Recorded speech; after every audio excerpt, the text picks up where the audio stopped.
Module 15. Conclusion.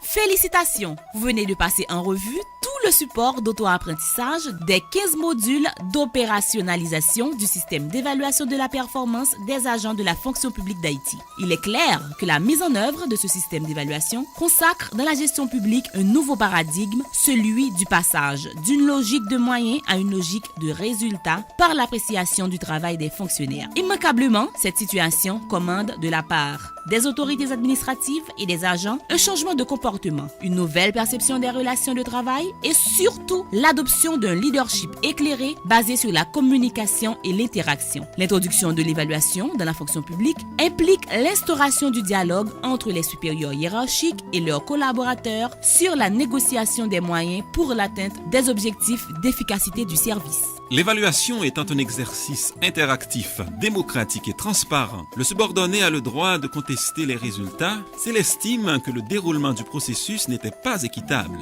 Dans tous les cas, l'évaluation aboutit à une décision dont le supérieur hiérarchique immédiat et le responsable des ressources humaines assurent le suivi auprès des autorités compétentes.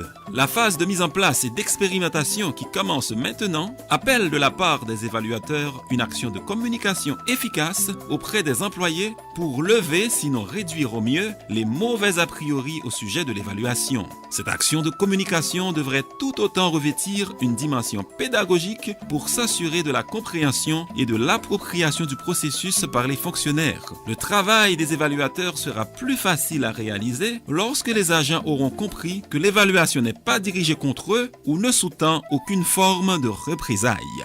C'est ainsi que l'évaluation de la performance des fonctionnaires prendra toute sa place dans le dispositif institutionnel de gestion des ressources humaines et contribuera à rendre efficace et compétitif l'appareil administratif de l'État.